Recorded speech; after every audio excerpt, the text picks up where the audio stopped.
Amis téléspectateurs, bonjour. Nous sommes sur les plateaux de Face à l'Afrique. Face à l'Afrique, aujourd'hui, nous allons aborder les sujets de poche fondamentalistes en Afrique.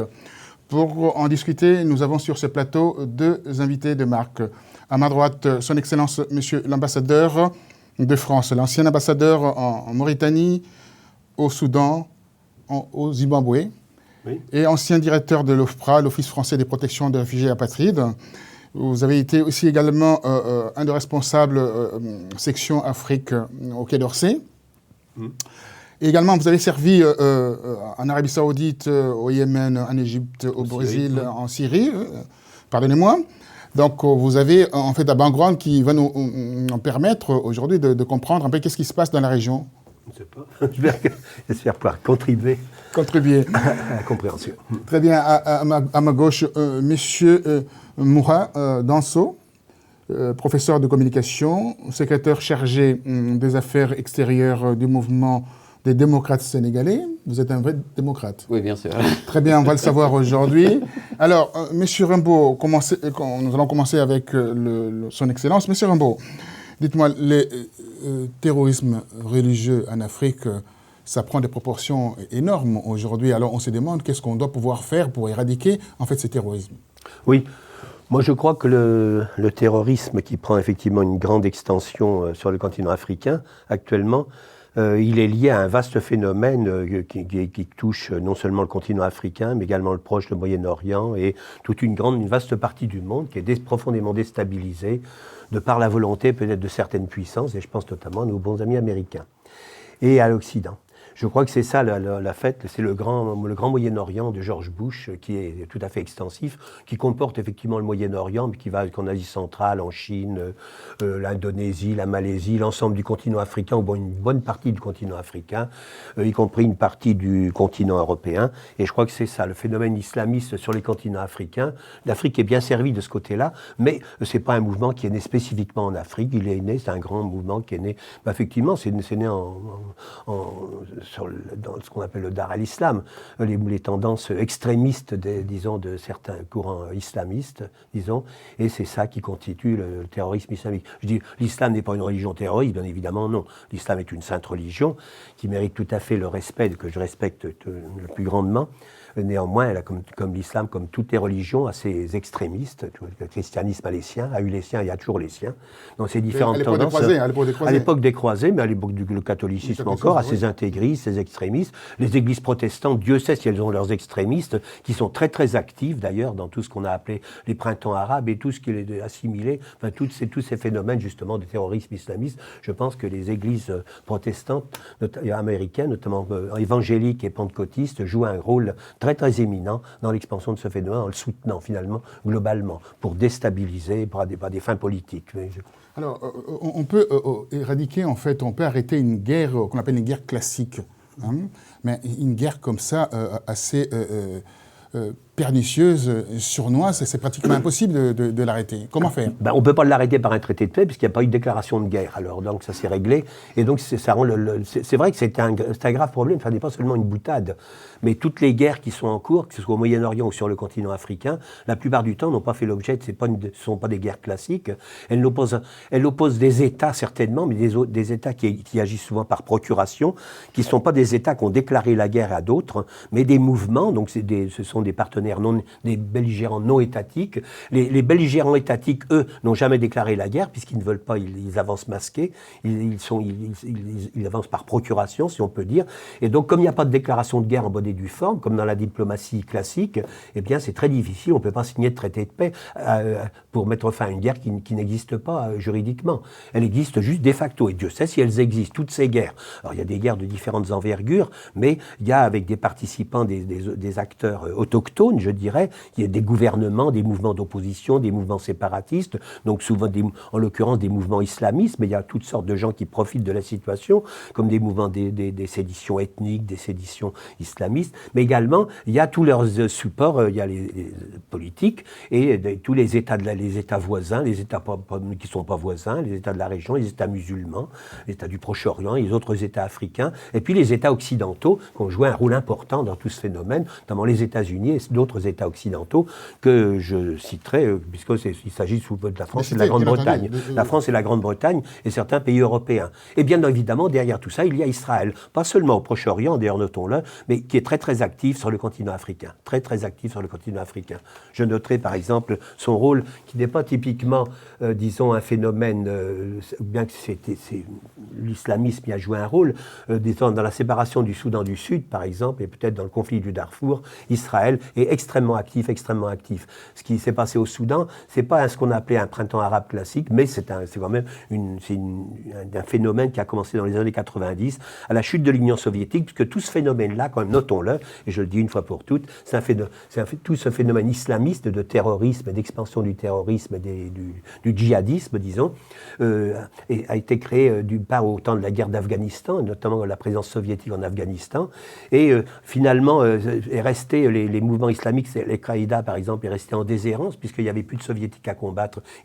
Al-Qaïda n'avait donc plus d'utilité, mais les gens qui l'avaient créé, eux, restaient disponibles, et Al-Qaïda est resté vivant et s'est développé après.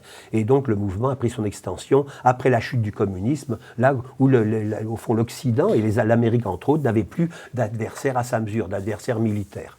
Et ça a duré pendant une bonne vingtaine d'années, ce qu'on appelle souvent, les géopoliticiens appellent ça le moment unipolaire américain, c'est-à-dire les 20 ans où l'Amérique et l'Occident ont pu agir sans aucune résistance pratiquement, les adversaires étant tétanisés, et essayer de prendre le contrôle de la planète, et notamment reprendre sur le continent africain quelque chose qui avait été interrompu largement par la guerre froide et par la décolonisation quand même. Reprendre au fond une œuvre coloniale, pour les choses comme elles sont, c'est comme ça que je le juge, moi, c'est très nettement une tentative de recolonisation du continent africain par des États occidentaux. Alors les États-Unis n'ont pas de tradition coloniale, mais ils ont une tradition impérialiste, ça revient un peu au même. Et puis il y a également, évidemment, la France et la Grande-Bretagne, les anciennes puissances coloniales qui sont à nouveau à l'œuvre. Très bien, merci infiniment de votre déroulé, c'est assez édifiant. Alors passons la parole au professeur de communication. Vous allez communiquer avec nos amis téléspectateurs. Oui. En nous disant, en fait, monsieur Danso, oui. Vous avez été professeur en Mauritanie. Oui. Dites-moi, en Mauritanie aussi est aujourd'hui sujette à ces genres de mouvements islamistes dans le désert mauritanien. Le président Mohamed Abdelaziz essaie de faire de la sorte d'éradiquer cela, mais avec tous ces grands déserts, est-ce que c'est pratiquement possible d'arriver à éradiquer en fait ces groupes comme l'AQMI? Oui, je pense que ça vraiment c'est... Merci beaucoup, c'est une question vraiment qu'il faut débattre. C'est pas facile, parce que quand on dit désert, on sait que le désert c'est trop vaste. Et le président mauritanien est en train de faire. Le côté là, il est en train de faire, il est en train d'essayer. Et je pense que les islamistes, pour les identifier, c'est pas facile. Parce que le désert, ils sont partout. Et nous, on se demande qu'il faut les moyens, des gros moyens, ça demande des moyens. Parce que jusqu'à nos jours, il y a toujours des islamistes dans le désert. Là, il faut le reconnaître. Maintenant, le président mauritanien, il a fait un grand rôle. Il a joué vraiment quelque chose qu'il faut saluer parce qu'il a essayé de faire tout ce qu'il veut. Il a essayé de fermer les frontières. Mais jusqu'à présent, le désert, moi, je pense qu'il est moins. Et ça aussi, il faut que l'Occident essaie d'aider l'Afrique. Aider l'Afrique, comment, quand son Excellence, Monsieur l'ambassadeur, oui. nous dit clairement que derrière ces ramifications islamistes, ces tentacules islamistes, oui. Il y a des grandes puissances derrière, la France, la Grande-Bretagne et les États-Unis. Comment voulez-vous? Peut-être l'histoire de pompiers et pyromanes. Oui, fait, c'est vrai, ouais, c'est ça. Comment quand je dis ça, attendre l'aide d'un pays qui est, entre guillemets, agresseur, qui finance, en fait... C'est ça. Je reprends le propos de oui, j'ai bien compris ce qu'il a dit. Je pense que ça, c'est l'Occident qui doit interrompre ça. Parce que si l'Afrique n'avance pas, l'Occident ne peut pas avancer. Parce que c'est vrai qu'il essaie aussi de prendre quelque chose, mais si ça se tue, il y a de ces problèmes, on voit de ces touristes, de ces Européens, mais c'est pas seulement la France, mais maintenant c'est devenu quelque chose qui est devenu dans le monde entier. Que ce soit touriste français ou américain ou canadien, une fois là-bas, des fois il y a tous ces attentats. On a vu le cas tout récemment au Mali. Tu vois, et à chaque fois, c'est le Soudan qui paye. Est-ce que ça peut continuer comme ça? Maintenant, il faut qu'eux, ils essaient de cesser de mettre fin à ça. Évidemment, c'est que le Soudan a les moyens de mettre fin à ça. Ça, ils ont ces moyens-là. Mais comme a dit Excellence, c'est une question de prendre les choses. C'est toujours l'Afrique qui continue. Il faut toujours continuer la colonisation qui va, mais d'une manière un peu, peut-être, je ne sais pas. Mais je pense que le Soudan doit... Une pernicieuse. Oui, voilà. Alors, voilà. Son Excellence, c'est ça le problème. On peut regarder par rapport à ces groupes qui existent. Ouais. Je vais vous redonner la parole tout à l'heure. Oui. On peut penser par rapport à ces groupes. Oui. L'Afrique est subdivisée en 4 parties, en fait. L'Afrique de l'Est, de l'Ouest, l'Afrique centrale et l'Afrique australe. Alors, on voit le Chebab qui récupère l'Afrique de l'Est. Et aujourd'hui, au niveau du Sahel, il y a l'AQMI qui agit fortement en appui aussi avec GSPC. Oui. Et il y a aussi derrière l'Al-Qaïda, parce qu'ils ont fait allégeance à l'Al-Qaïda, en fait, en réalité. Alors, en descendant vers l'Afrique centrale, avec de l'Ouest, un tout petit peu central, nous avons Boko Haram. Donc, en réalité, l'Afrique est ceinturée par rapport à ces mouvements. Vous avez raison. Je crois qu'en dehors du rôle ambigu que jouent les anciennes puissances colonisatrices, comme la France et d'autres pays occidentaux, bien sûr, qui sont à la fois pompiers et pyromanes, ce qui rend difficile et un peu, disons, hypocrite, sinon l'action qu'ils mènent contre les mouvements terroristes. Mais vous avez raison. L'AQMI, c'est Al-Qaïda, en fait. Hein, c'est une branche d'Al-Qaïda, puisqu'il est né d'un groupe algérien qui était lui-même une antenne de Al-Qaïda. Donc, AQMI, c'est Al-Qaïda, clairement. Et donc, ensuite, finalement, donc, c'est un mouvement qui est d'origine algérienne au départ, hein, et qui s'est répandu après au Mali, en Mauritanie, etc. Il existe depuis 2007 d'ailleurs. Il existe depuis 2007. En Mauritanie, il n'y a pas d'islamistes de toute éternité. Moi, je me souviens, je crois que les premiers islamistes en tant que tels sont apparus à peu près dans les années 93-94 du côté de Nouakchott, hein, en Mauritanie. Alors, on ne savait pas à quel groupe ils appartenaient. On parlait encore pas de Boko Haram, ni de Moudjao, ni d'AQMI, ni d'Ansar-ud-Din. Mais, disons, c'était des islamistes. Ils ont apparu. C'était les premières fois qu'on voyait des islamistes où il y a eu des premiers incidents. Notamment, je me souviens très bien qu'en 1994, me semble, oui, 1994, il y avait un attentat très très violent qui avait choqué beaucoup les populations, puisque c'était des militants qui se réclamaient de l'islamisme plus ou moins, mais pas de la façon ostentatoire de maintenant, qui avaient attaqué ce qu'on appelait pompeusement la cathédrale de Nouakchott, c'est-à-dire c'était l'église, et où il y avait 2 prêtres français qui avaient été gravement mutilés à la machette, etc. Mais ils n'étaient pas morts, mais enfin ils avaient été, il y en avait un qui avait perdu un bras, c'était atroce, etc. Mais donc ça, c'était en 1994. Après, c'était au temps d'Oultaya. Après, je pense que, comme vous l'avez très bien dit, le président mauritanien a entrepris une action assez vigoureuse contre la présence des islamistes. Il a mis la main à la pâte pour combattre l'AQMI au Mali, par exemple, et aider le gouvernement malien. Il y a une certaine coopération régionale qui s'est installée, qui expose d'ailleurs beaucoup la Mauritanie à toutes les agressions, hein, parce que mettre la main à la pâte, l'affaire est déjà internationalisée, et donc les dangers sont très, très internationalisés. La Mauritanie est un pays menacé, c'est un pays cible. Alors, vous êtes du Sénégal. Oui. Le Sénégal, aujourd'hui, n'est pas encore un sujet de ce genre de soucis énormes, parce quand on voit le Sénégal, on voit le Mali, on voit la Guinée, et quand on voit la Guinée, par essence même, on voit la Mauritanie. La Mauritanie, c'est la frontière faite par la colonisation, parce que c'est pratiquement c'est un petit fleuve qui coupe en fait le Rosso, oui. Hein? Rosso Mauritanie. Voilà, très bien. Le Sénégal, c'est Mauritanie, c'est Rosso, oui. Une partie en Mauritanie, une partie au Sénégal, et c'est Rosso, on dit Rosso. Pendant la saison sèche, et alors on peut traverser à pied, hein, voyez-vous. Donc il y a vraiment un souci. Alors comment dans la zone là les gens s'organisent pour éradiquer, arrêter en fait les terroristes, les poches fondamentalistes? Oui, je pense que le Sénégal, aujourd'hui, il faut saluer aussi ce travail du Sénégal. Ça, comment le saluer? Comment expliquer? Le Sénégal, je salue aussi. Le Sénégal est en train de faire vraiment, ils sont en train de faire un grand travail sur ça. Parce qu'ils sont en train, le Sénégal, au niveau de la frontière, ils ont mis là-bas des dispositifs pour essayer d'éviter l'entrée de ces islamistes au Sénégal. Et aujourd'hui, ils touchent du bois. Pour le moment, nous n'avons pas. Pour le moment, c'est. On n'a pas besoin de toucher du bois. Expliquez-nous un peu la stratégie qu'ils mettent en place pour, bien entendu, éradiquer ces non, c'est d'abord les frontières. C'est les frontières. Pardonnez-moi, je vais y arriver. Son Excellence doit compléter. Pardonnez-moi, je vais y arriver. Le Tchad, où il y a Idriss Déby, il disait qu'il voilà, chez moi, pas de terroristes et personne ne va pouvoir rentrer.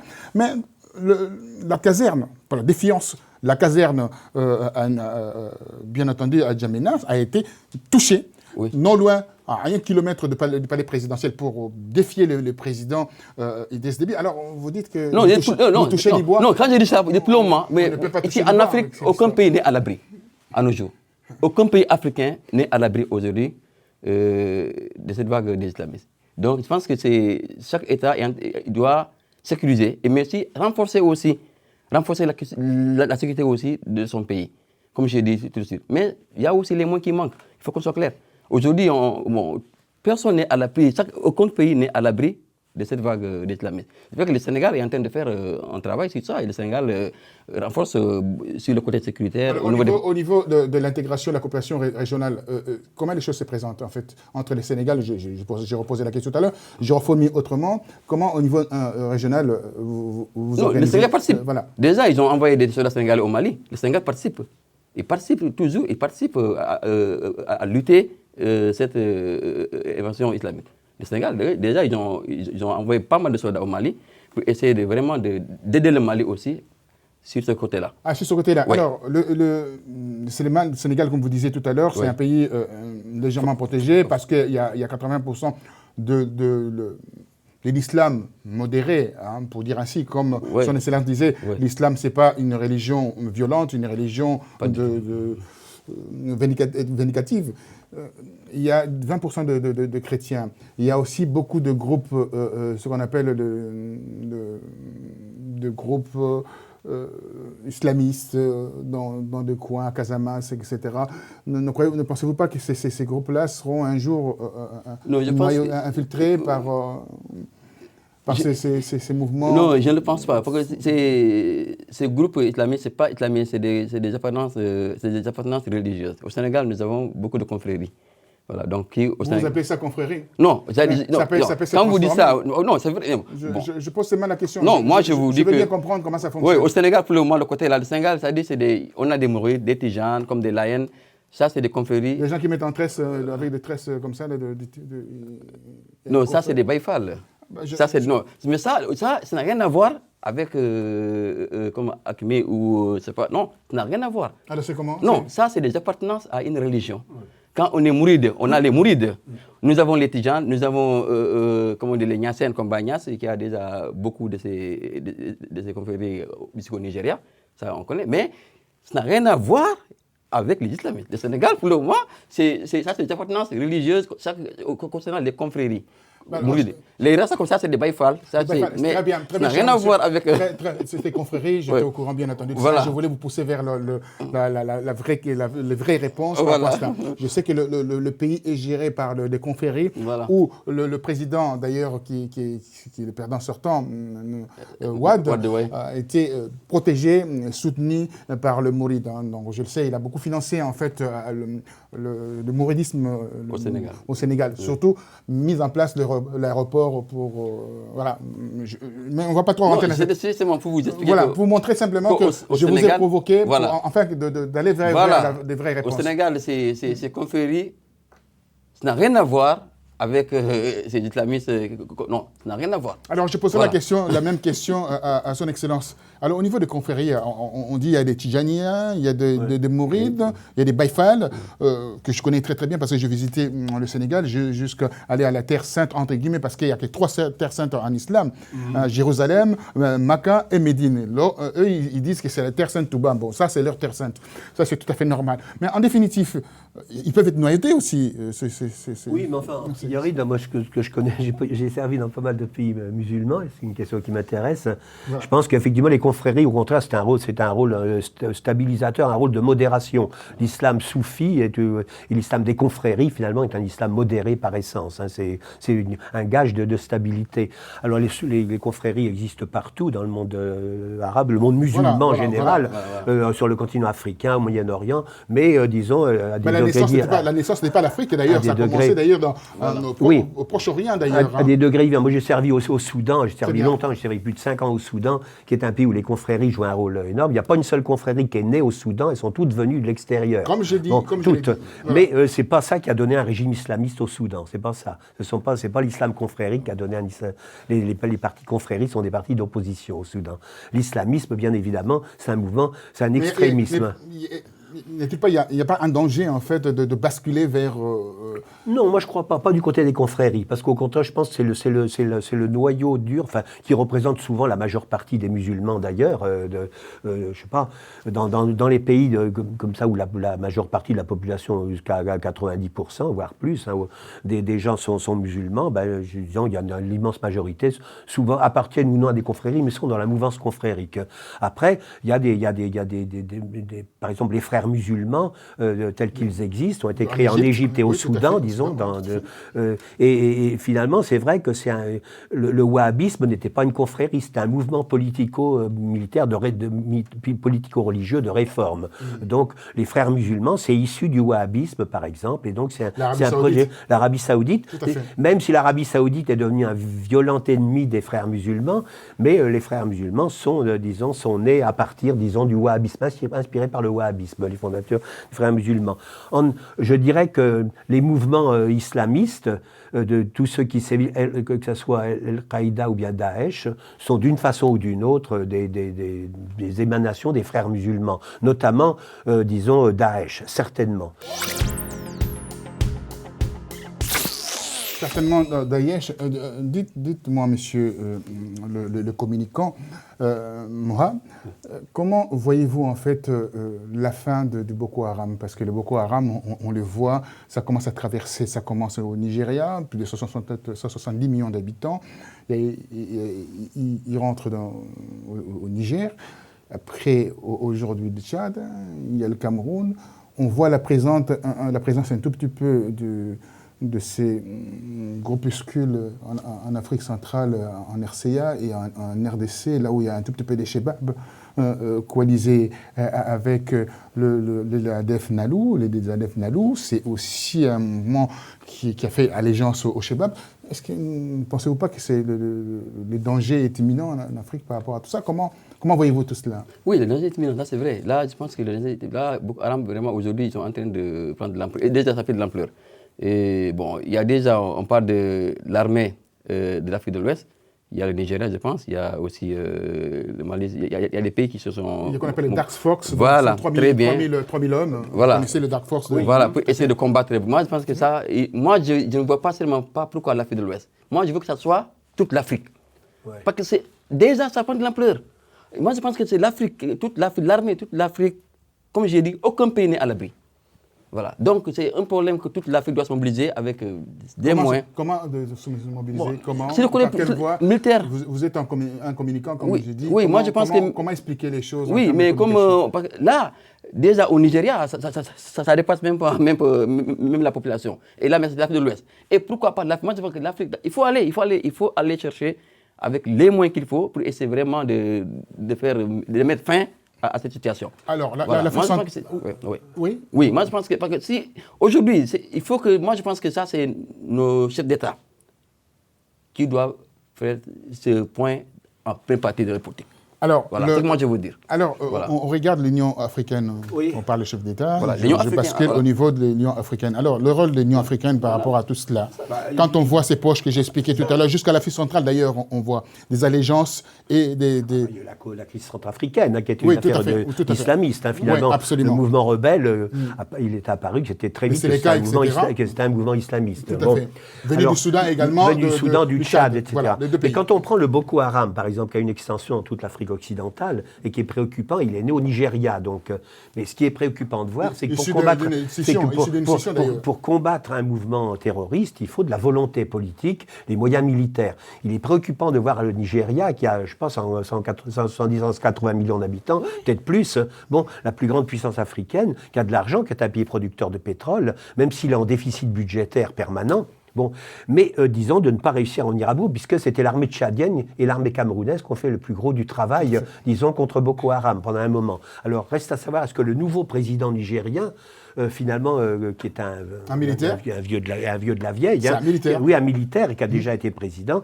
Est-ce qu'il dit sa reconversion en démocrate et sa volonté de combattre Boko Haram? Certainement. Il faut voir est-ce qu'il va y réussir, parce qu'il faut bien voir qu'avec les gouvernements précédents, et que le gouvernement précédent notamment, eh bien, il y avait une certaine complicité, une certaine tolérance, enfin une certaine faiblesse devant plein d'hommes d'affaires nigérians qui finançaient les mouvements terroristes. Comme c'est le cas de Daesh en général, des mouvements, par exemple, des hommes d'affaires du Moyen-Orient, des Koweïtiens, dit-on, et autres peut-être saoudiens, des Qataris, des hommes d'affaires privés.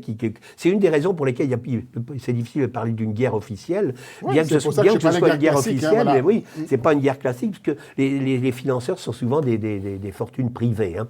Et au Nigeria, on dit qu'il y avait beaucoup d'hommes d'affaires musulmans du nord Nigeria, des richissimes, des milliardaires qui finançaient finalement le Boko Haram. Et donc le gouvernement ne voulait pas trop y toucher parce qu'il avait un petit peu peur. D'où l'intervention des Tchadiens et par exemple et des Camerounais. Le Boko Haram est un mouvement très dangereux puisqu'il rayonne, il fait fi, on dit les frontières du Nigeria, l'Afrique francophone, l'Afrique anglophone, tout ça c'est de la foutaise du point de vue de la géopolitique, notamment de la géopolitique religieuse, ça n'existe pas.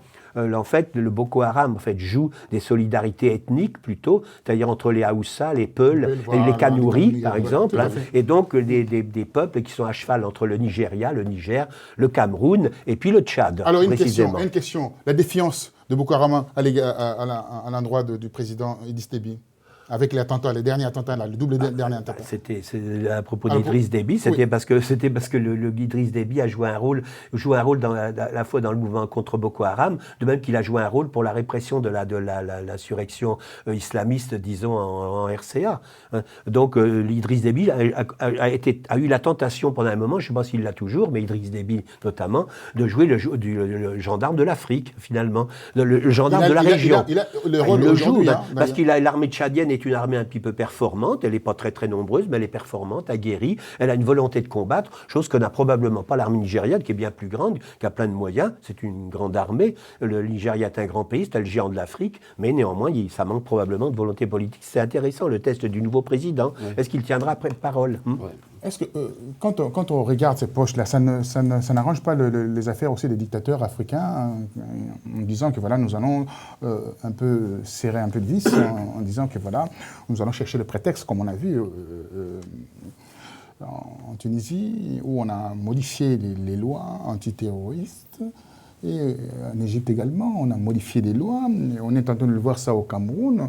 Donc là, je pense que la dictature aujourd'hui a une meilleure place aujourd'hui au niveau de notre continent africain. Oui, parce qu'avec le problème, c'est vrai, mais bon... Oui, en relation avec le terrorisme, oui, c'est vrai. D'un côté, oui, bon, quand on prend un peu le cas de la Tunisie, donc je pense que c'est vrai, depuis le départ de l'ancien président, on a vu vraiment une forte entrée des islamistes, et à l'époque, c'était le contraire. Au temps de Ben Ali, c'était pas facile. Voilà, même s'il y avait, mais là, il y avait vraiment une très très grande, voilà. Donc, mais bon, vous allez intervenir oui, là-dessus. bon, c'est vrai qu'il y a ça aussi, mais bon. En Égypte également, il y a une loi, la Sisi a fait voter des lois terribles. La répression est terrible contre les frères musulmans au niveau. Bien entendu, Caire, on voit comment ces gens-là sont traités, il y a des condamnations à mort, etc. Mais comme a dit Essan, est-ce que dans tout ça, moi je pense dans tout ça, est-ce qu'il n'y a pas aussi quelque part une main aussi de l'Occident? Une main de l'Occident. Alors, oui, la question, comment on peut voir cette histoire où on voit tout le monde est en train de changer les constitutions en appliquant, en fait, si on veut, c'est Pactual Act 2, utilisé aux États-Unis et transposé en Afrique. Il y a des évolutions diverses quand même sur le continent africain, notamment par exemple en Afrique du Nord, parce qu'on parlait de la Tunisie et de l'Égypte. Bon, en Tunisie, les islamistes finalement étaient obligés de lâcher le terrain. El Sepsi était un président élu, c'est un compagnon d'armes de Bourguiba, il est vieux, il est donc sage, mais en final il semble avoir échappé au chaos islamiste un petit peu. Quant à l'Égypte, on discute beaucoup quand même de la nature du pouvoir de El Sisi, qui est un pouvoir militaire, mais il y a plein d'Égyptiens qui vous diront c'est pas vraiment un coup d'État militaire, c'est vraiment un mouvement populaire, un coup d'État militaire, un mouvement populaire avec une élection que El Sisi a été élu au moins aussi démocratiquement que l'avait été Morsi avant. Donc maintenant les gens commencent à se délier en disant, on disait que c'était une élection démocratique, le frère musulman Mohamed Morsi. Finalement, il y a eu beaucoup de fraude, un taux élevé d'abstention et beaucoup finalement que c'était un peu frelaté. Mais personne ne le disait parce que ça n'arrangeait personne de le dire. Je pense, moi, je reviens quand même à tous ces mouvements, finalement, Boko Haram et consorts. Il est à noter que ce qui a donné un coup de fouet, littéralement, au mouvement islamiste sur le continent africain, c'est la crise libyenne. Et la prise de possession de la Libye par tous les groupes libyens, ce chaos organisé qui règne en Libye. D'ailleurs, on voit bien que, disons, sans ça, il n'y aurait pas eu de crise du Mali. On n'a pas le temps de parler de tous. Voilà. Donc, à travers, en fait, l'explication de notre spécialiste, son Excellence M. Rumbo, on peut comprendre aujourd'hui que l'Afrique va mal avec des poches fondamentalistes. Alors, on peut se demander aujourd'hui, qu'est-ce qu'on pourra faire? Parce que, comme on l'a dit lors de notre échange, ce n'est pas une guerre classique. Alors, c'est pas une guerre qu'on connaît. Alors, c'est une guerre où c'est financé par de multinationales, des groupes, etc., des privés, des entreprises. Alors, que peut-on faire par rapport à ces groupes islamistes qui sévissent en Afrique? Simplement d'être prudent et aussi de bien surveiller ses frontières. C'est ce que je pourrais dire. Merci à vous et à très bientôt. Au revoir.